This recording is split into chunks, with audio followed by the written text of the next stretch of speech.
Hey everybody, welcome back to another Ninjago episode, season 9 episode review for episode 93, Lessons for a Master. So make sure you like, comment, and subscribe, and I'll be talking about how Garmadon has completely lost it right after this.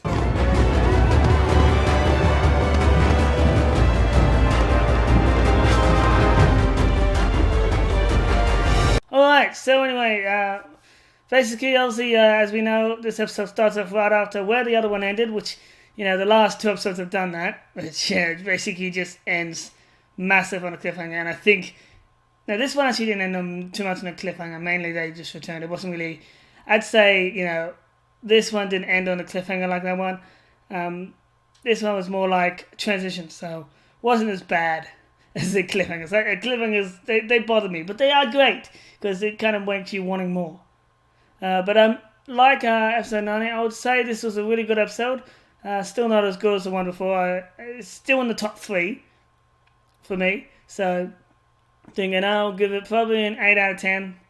It was really, so far the last 3 have been good. And all that. So yeah, that's basically, I think. So obviously, as we know, basically Garmadon's completely lost it after losing Humi. Because as you know, Humi is no longer with us. May she rest in peace. Although actually she's still evil, so not that sad. But anyway, yeah, so basically he's just showing the city, although, this is the evil Garmadon, good Garmadon. We need to get him to fight back. But anyway, so obviously, that happens, and since the ninjas are one down, and, that the only thing they can do is basically run away. Or, retreat. So, and anyway, they basically retreat, and, well, since they're tiny little ants to the Colossus, and Garmadon can't see from his right up on the thing, they basically get away pretty easy once they slip into the buildings. I mean, it's pretty easy to get away from a giant monster. I mean, when ants get away from us pretty fast. I mean, unless, of course, you go real close, but so that's what happens. They escape, and then basically, Nia mentions that they need to leave the city, but Lloyd refuses to. So they compromise and they go get the tank thing, which is the I forgot the name of the vehicle. Just it's there. Speaking of which, I've started to notice that the vehicle that Nia made, the tank thing, isn't a set. They need to make that a set. I want to be able to, there's no set for it. You can't get that. That's kind of sad, I think. I want a set for that tank. So anyway, basically with that said, they're obviously running away, and then while the thing's destroying the city, so we move on. Basically, the first one happens, then we go back to Ninjago, where Garmadon's still doing his thing, and while the ninjas are running, we run into Ultraviolet, who did survive her fall, which, to be honest, I knew she would, mainly because the mask would have definitely broken her fall. The powers of the mask were definitely a thing. She's a little annoyed. She's calling Uber to pick her up, as I call it. I mean, come on. There's no money. It's just like, someone needs to make a meme of Uber meme or something. But yeah, so basically, with that said, the ninjas come and she spots the ninjas, and that face is just priceless. And with that said, ninjas also spot her, but for some reason they just turn back and start running again. They don't even think she would chase them. She has a little evil grin. When she does chase them, Nia stays behind and tells the others to go off and get the vehicle. And, basically faces Ultraviolet. And, Nia's pretty badass in this season. I will say that. She's really out to the game. I don't like to look for her, but she is, her personality is, I really like Nia in this season. So the first thing she does is, Ultraviolet basically, uses her little Raphael katana blade, throws it at Nia. Nia basically uses it to get the Mask of Hatred out of her hands, which was a smart thing, to do, honestly. And also, it was really cool to see her, like, just grab the knife and thing. Because, you know, ninjas can do that. They can they can catch knives. I wish I could do that. That'd be so awesome. So anyway, they basically fight off, and when Ultraviolet gets Nia on the ground, she basically sees the mask and attempts to get it, leaving Nia to use her water powers to basically stop her. And yeah, then Nia does her spin jutsu, which you know, would be the first time she's used it in this season. But of course, Ultraviolet uses a lamppost to block it. Spin jutsu is meant to be stronger than that. I mean, the original spin jutsu could be stopped by one measly lamppost. Whatever. So anyway, she basically gets knocked down and pinned under a car. And Ultraviolet then gets the mask of hatred and is about to, well, we were going to have another death. Nah. I knew it wouldn't happen. I mean, yeah. So basically, Lloyd and the others arrive just in time with their little tank to knock Ultraviolet out of the way into a wall and save Nia. And Dareth is pretty strong. He's actually helping Lloyd. I didn't think Dareth would actually be able to lift a car even with someone's help. That's amazing.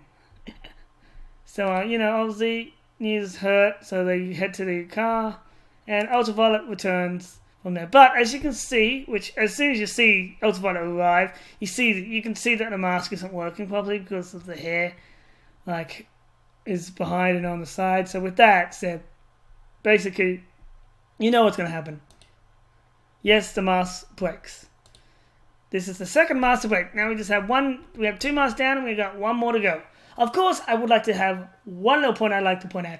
How did the mask break from being hit by a tank into a wall, but being thrown by the Colossi did not break the mask? Anyone wanna, like, if you give anything, I mean, seriously, she got thrown by a Colossi, the mask did not break. Yet she gets knocked into a wall by a tank and it breaks. Makes no sense to me. I mean, just the logic there, just no, wow. Anyway, that's just one thing that I thought when I saw it. I was like, what? Anyway, moving on, obviously, finally, we see the Sun's Garmadon arrive to basically pick up Ultraviolet and find that she's unconscious and the ninja there. So they surround them. And that's basically all. They get surrounded and then it goes, and it's the last scene for Ninjago this episode. Until we see next episode. Then we move on to the first round, which before we arrive to the first round, Lloyd does mention, look into the sky and wonder where the ninjas are. Well, here they are. They are tied up on this post still. And they're a little delirious because they've been without water and food for a few days, I'm assuming, or a few hours. And they're in the desert, so yeah. We can see a vulture there, or a vulture-like creature. Which is probably, got some dragon in it because, well, it's a dragon world. But yeah, so, there's they're scavengers. And yeah. In saying this also, we see the dragon hunters who are basically arguing over some stuff, which they can't really hear. But we do find out that they are arguing about whether to free the ninjas or not, and what to do about the Iron Baron, who, they are starting to doubt. Or are doubting. Which, like I said last episode with Jetjack, when Jetjack went up and said, she should go with him to help protect him, and Iron Baron completely shut her down. The way he did, it makes sense that Jack would not want to work for him anymore. I mean, he was a complete jerk to her. I mean, after that, I would quit my job too. It's like, don't be talking to me like that. So anyway, that basically happens. Then we move on to, Wu and Iron Baron, who are basically looking for the nest and all that. They arrive at their first obstacle, which is basically a bridge that is very thin and very tiny and very unstable. So, they walk across. Wu loses his awesome sensei hat, which, I kind of liked on him. But anyway, I'm sure people didn't like it. I liked it personally. Even if I'm the only one, I liked him with the center hat on him and all that. And I don't mind the goatee. I'm getting used to the goatee, mainly because I have a goatee and it's the only thing I can grow. So, I'm getting used to it. And I did like the hat. Even if I'm the only one, I did.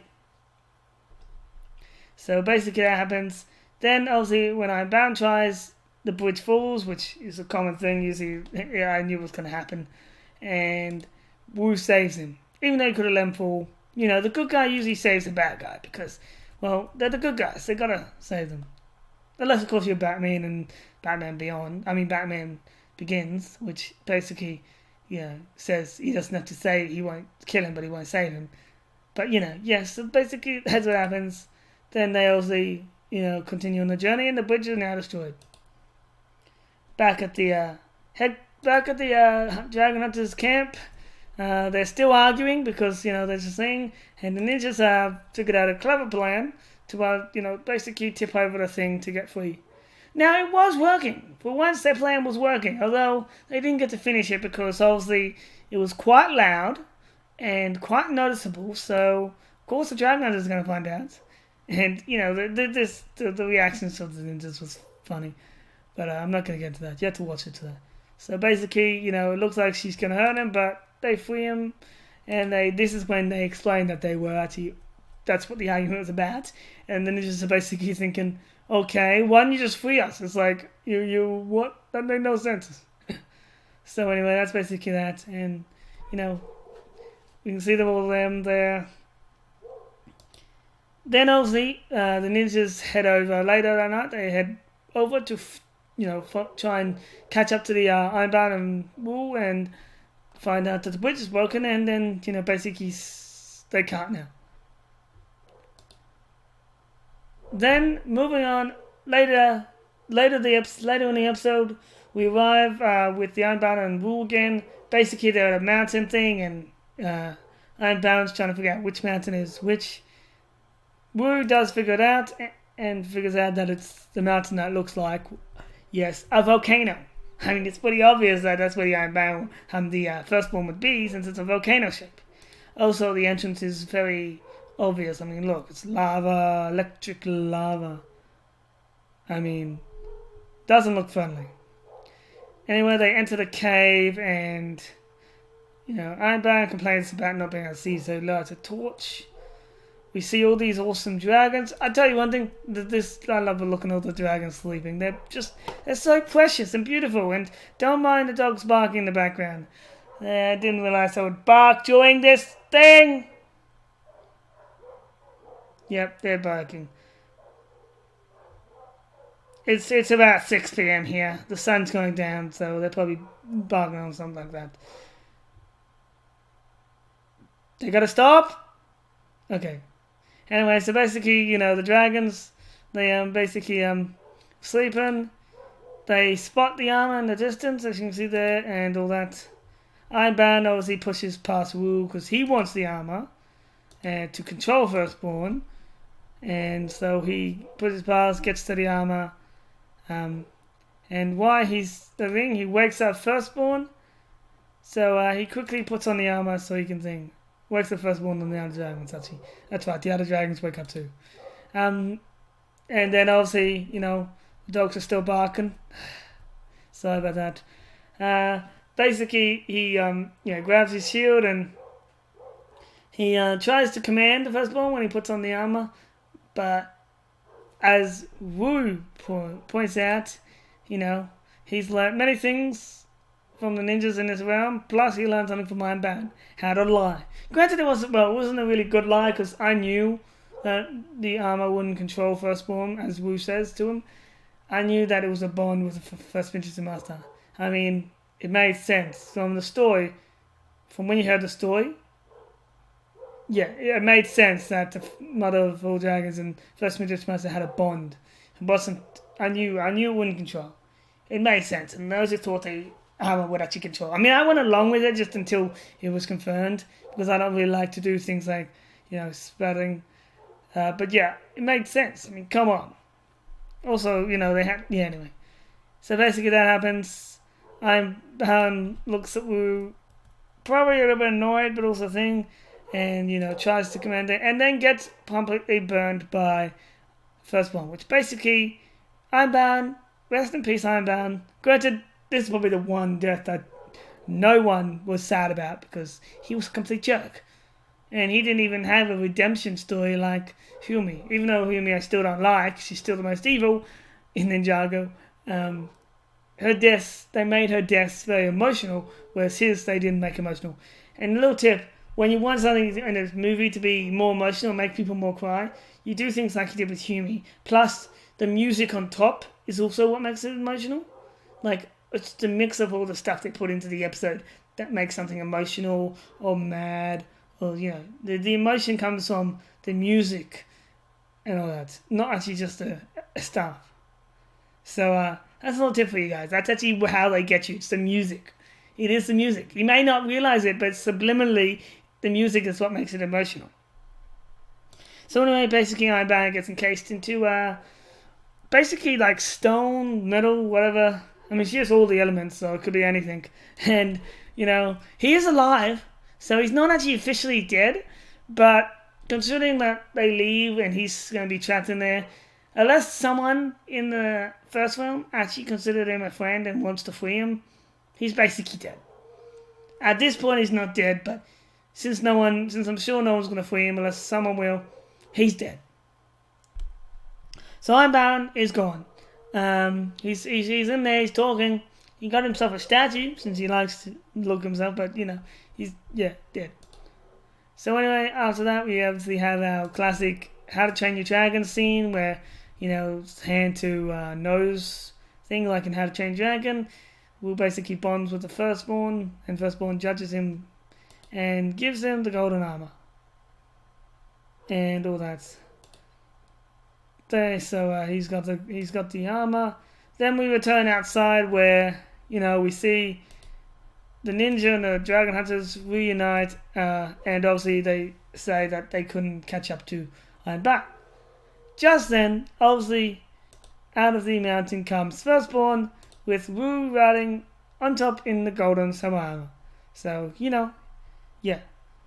Also, a little tip for you all you guys. Remember when everyone thought that the golden samurai was going to be master the golden dragon and have the golden powers? I remember that point. I remember online, there were all these people going, he's going to have golden power. He doesn't. It's just the armor, and the sword can just reflect elemental powers. There's no power in the armor, especially. So, no. It was completely wrong, and yeah. The armor is just basically forged from Firstborn's power. That's basically all. Like, it's basically armor that, yeah. So anyway, basically, Wu arrives, has reunited with the ninjas, have their moment. Then, they announce that the dragons will take them back home. So we have the dragons arrive, and it's really sweet. So we obviously can tell which dragon's gonna be which. We can see Stormbringer. We can see which one's gonna be Kai's. Blah blah blah. At the same time, obviously, the dragon hunters. There's only 5 dragons. Dragon hunters can go, but as Faye says, she actually decides to stay. And basically, what this means is she's probably gonna be the new leader of the dragon hunters and all that, and Jack will be the second in command. So also she mentions that the ninjas will have allies in the first realm, and they will have allies in Ninjago, which shows that now the ninjas have even more allies across the realms. It's like, come on guys, how the ninjas not always winning? Anyway, so basically that's happened. The dogs are still barking, I'm sorry about that. So anyway, they fly off with Firstborn in the lead, and boy, look at Firstborn's wings compared to those 4 dragons. She's huge. She's like massive. I want to ride that dragon. It looks, Firstborn is my favorite looking dragon in Ninjago. Especially in stuff. And obviously, they travel back to Ninjago. And as you can see there, if you look carefully, I mean, this is just a imagine, but in the actual video, they actually do the classic spin that you see in the pilot season when the ninjas ride the dragons in the pilot season to get to the underworld.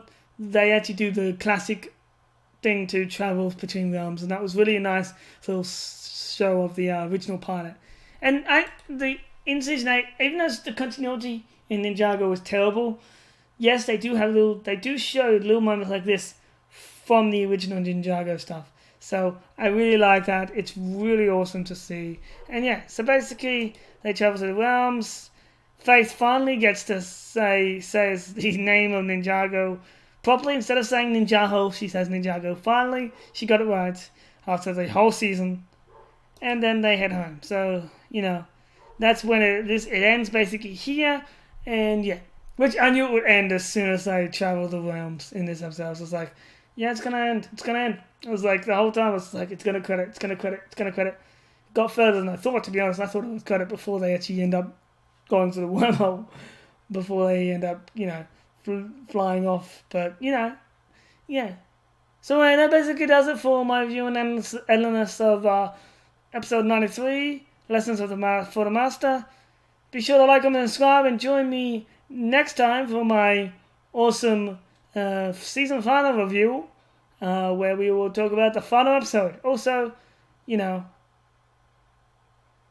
I have uploaded all the episodes on Twitch, but because there will be no link or anything, because you cannot promote Twitch. The one thing that YouTube is being a jerk about is you can't promote Twitch or things like that, or streaming sites like that on YouTube. You can't. You get in trouble. The only one that you could probably get away with at this point is Facebook gaming, which yes, there is a Facebook gaming, but who knows how long that'll be until they start punishing people for promoting that.